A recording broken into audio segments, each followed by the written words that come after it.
Die renoster se bril, geskryf deur Bertus Engelbrecht. Hoofstuk 1. Die trotse renoster. In die groot Kruger-Wildtuin het daar 'n renoster gebly. My naam was Rikus. Rikus was 'n baie groot renoster met 'n lang, skerp horing op sy neus. Hy was trots op daardie horing. Elke oggend het hy na die rivier gestap om na sy weerkaatsing in die water te kyk. "Kyk net hoe mooi is my horing," het Rikus vir homself gesê. "Ek is die sterkste dier in die hele wildtuin." Rikus het saam met baie ander diere in die wildtuin gebly. Daar was Woesie, 'n klein rooi voeltjie wat altyd vrolik gefluit het. Daar was ook Baba, 'n slim bobbejaan wat in die groot bome gebly het. En daar was Tandi, 'n mooi tarantaal wat altyd vriendelik was. Maar Rikus wou nie vriende met die ander diere maak nie. Hy het gedink hy is te groot en te sterk om vriende nodig te hê. "Ek het niemand nodig nie," het Rikus gesê. "Ek kan alles self doen." Een warm oggend het Woesie op 'n tak naby Rikus kom sit. "Môre Rikus," het die voeltjie vrolik gesê. "Dis 'n mooi dag, né?" Rikus het met geknor. "Vlieg weg, klein voeltjie. Ek is besig." "Waarmee is jy besig?" het Woesie gevra. "Ek kyk na my mooi horing in die water," het Rikus gesê. Woesie het sy koppie skeef gehou. "Maar Rikus, die water is baie ver. Kan jy dit regtig goed sien?" "Natuurlik kan ek," het Rikus kwaai gesê. Maar die waarheid was dat Rikus nie die water baie goed kon sien nie. Dit was 'n bietjie dof, maar hy wou dit nie erken nie. Hoofstuk 2. Die probleem begin. Die volgende dag het Rikus deur die bos gestap. Hy het nie die groot boom voor hom gesien nie. Hy het reguit teen die boom vasgestap. "Oef!" het Rikus gesê en sy kop geskud. Sy horing het seer gemaak. Baba die bobbejaan het dit van bo in die boom gesien. "Rikus, is jy reg?" het hy gevra. "Hoekom het jy teen my boom gestamp?" "Jou boom was in my pad," het Rikus kwaai gesê. "Skuif dit." Baba het gelag. "Ek kan nie 'n boom skuif nie, Rikus. Miskien moet jy beter kyk waar jy loop." Maar Rikus wou nie luister nie. Hy het wegstap, maar hy het nie ver gegaan nie. Hy het op Tandi die tarantaal se kos getrap. Al haar bessies was nou stikkend en in die modder. "Rikus," het Tandi uitgeroep, "kyk wat het jy gedoen? Dit was my kos vir die hele week." "Jammer," het Rikus gemompel, maar hy was nie regtig jammer nie. Hy was kwaad omdat almal vir hom sê wat om te doen. Later daardie dag het Rikus probeer om water te drink by die rivier, maar hy het nie die krokodil in die water gesien nie.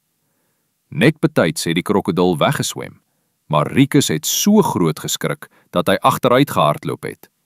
"Pas op, Rikus," het 'n sebra geroep. "Daar's 'n krokodil."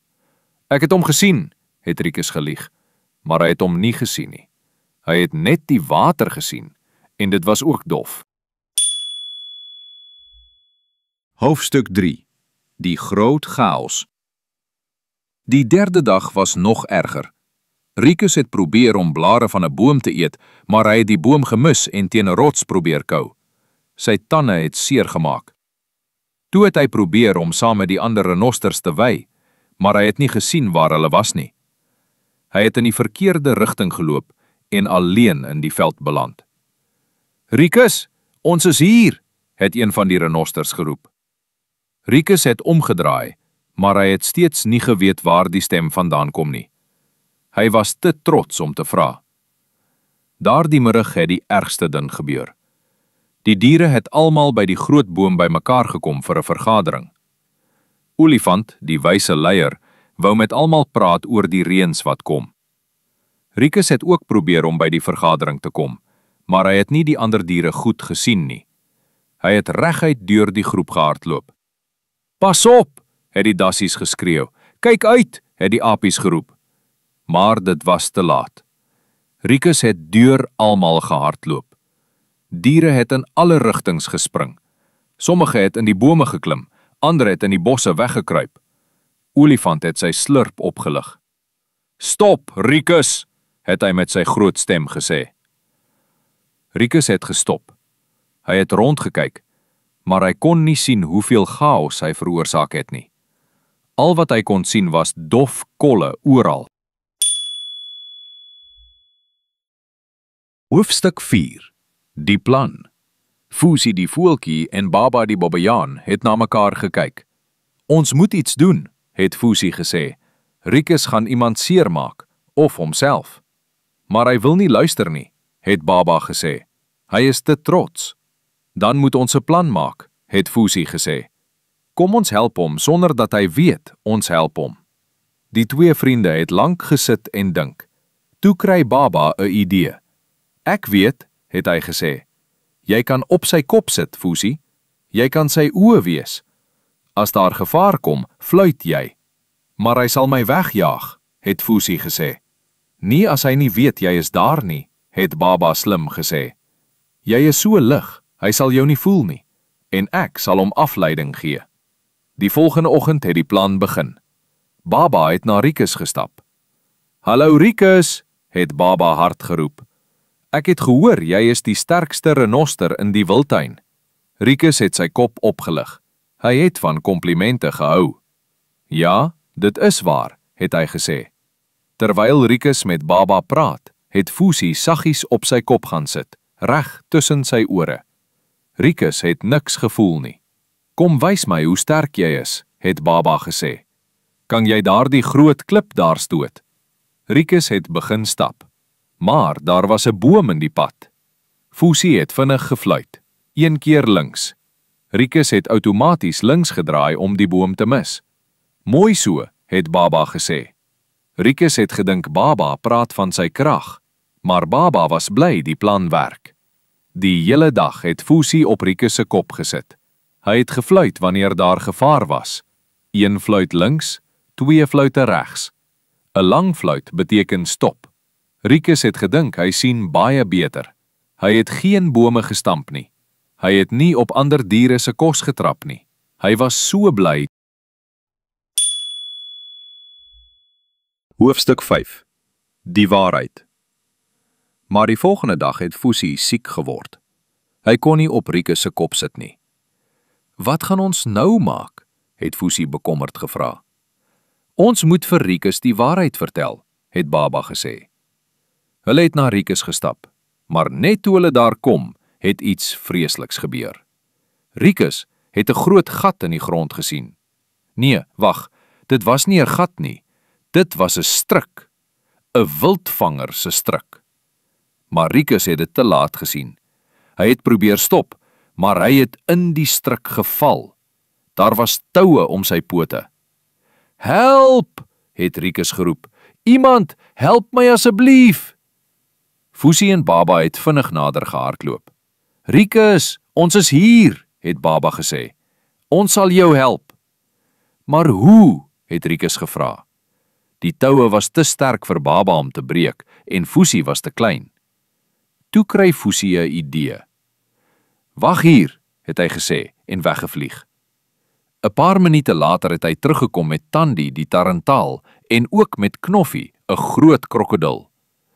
"Knoffie kan die toue deurkou met sy skerp tande," het Fusie gesê, "en Tandi kan nuwe toue maak om die struik se mond toe te trek, sodat dit nie weer kan toemaak nie." Almal het saamgewerk. Knoffie het die toue om Rikus se pote deurgebyt. Tandi het 'n sterk web gemaak om die struik mee toe te trek. Baba het die takke weggetrek en Fusie het dopgehou vir gevaar. Uiteindelik was Rikus vry. Hoofstuk 6. Die les Rikus het opgestaan.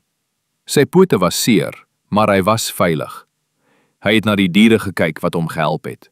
Die klein voeltjie, die bobbejaan, die tarantaal en selfs die krokodil. "Dankie," het Rikus sag gesê. "Julle het my lewe gered." "Dis wat vriende doen," het Fusie gesê. Rikus het sy groot kop laat sak. "Maar ek was nie 'n goeie vriend nie. Ek het op Tandi se kos getrap. Ek het teen Baba se boom gestamp. Ek wou nie met julle praat nie." "Rikus," het Baba vriendelik gesê. Ons weet jy kan nie goed sien nie. Rikus het opgekyk, verbaas. Hoe weet julle? Ons het jou dop gehou, het Fusie gesê. Ek het op jou kop gesit en jou gehelp om nie teen dinge te stamp nie. Rikus se oë het groot geword. Was jy op my kop? Ek het jou nie gevoel nie. Ons wou jou net help, het Baba gesê, maar jy was te trots om te vra vir hulp. Rikus het 'n lang tyd stil gebly. Toe het 'n groot traan oor sy wang gerol. Ek was dom, het hy gesê. Ek het gedink ek het niemand nodig nie. Ek het gedink ek is te groot en te sterk om hulp te vra. Maar julle het my gewys dat vriende belangrik is. Almal het soms hulp nodig, het Tandi gesê. Selfs die grootste en sterkste diere. Ja, het Knoffie gestem. Ek is 'n gevaarlike krokodil, maar soms het ek die klein vissies nodig om my tande skoon te maak. Rikus het geglimlag. Dit was die eerste keer in 'n lang tyd wat hy regtig geglimlag het. Sal julle my vergewe, het hy gevra. En sal julle my vriende wees? Natuurlik, het al die diere saam gesê.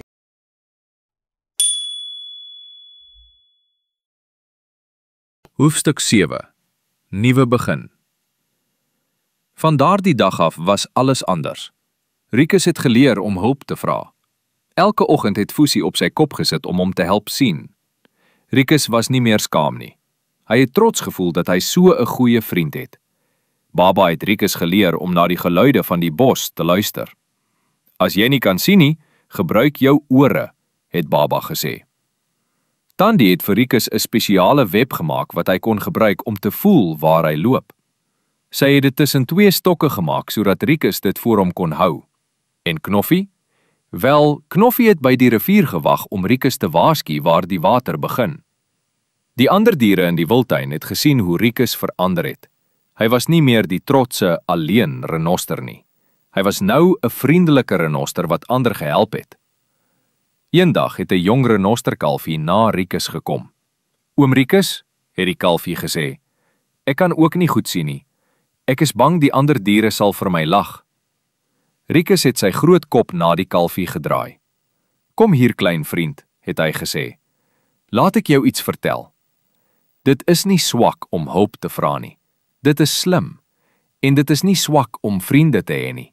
Dit is sterk. Die kalfie het geluister terwyl Rikus sy storie vertel het. Van hoe trots hy was, hoe hy in die struik geval het en hoe sy vriende hom gered het. Weet jy wat ek geleer het? Het Rikus gevra. Die kalfie het sy kop geskud. Ek het geleer dat die grootste krag nie in jou horing is nie. Dit is ook nie in jou grootte nie. Die grootste krag is om te weet wanneer jy hulp nodig het en om vriende te hê wat omgee.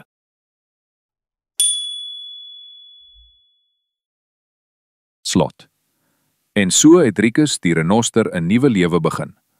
Hy het nooit 'n brou gekry nie, maar hy het iets baie beter gekry. Vriende wat sy oë was wanneer hy nie kon sien nie. Woesie het elke dag op sy kop gesit. Baba het hom geleer om beter te luister. Tandi het hom gehelp om versigtig te wees. En al die diere het hom aanvaar net soos hy was. Rikus het ook geleer om ander te help. Wanneer 'n dier hulp nodig het, was Rikus die eerste een daar. Met sy groot, sterk lyf kon hy bome skuif, paaie oopmaak en ander diere beskerm. Die wildtuin was 'n beter plek, omdat Rikus geleer het om nie te trots te wees nie. Hy het geleer dat almal soms hulp nodig het, en dat dit goed is om vriende te hê. En as jy ooit in die Kruger wildtuin kom, en jy sien 'n groot renoster met 'n klein rooi voeltjie op sy kop, dan weet jy, dis Rikus en Woesie, die beste vriende in die hele bos. Want ware vriendskap sien nie hoe groot of klein jy is nie. Ware vriendskap help jou om te sien, selfs wanneer jou oë nie so goed werk nie. Die einde. Vra oor die renoster se bril. Kom ons kyk hoe goed onthou jy die storie. Stop die video na elke vraagbladsy. Lees die vraag hardop en beantwoord dit voor jy na die volgende vraag toe gaan. Antwoorde is in die geskrewe boek.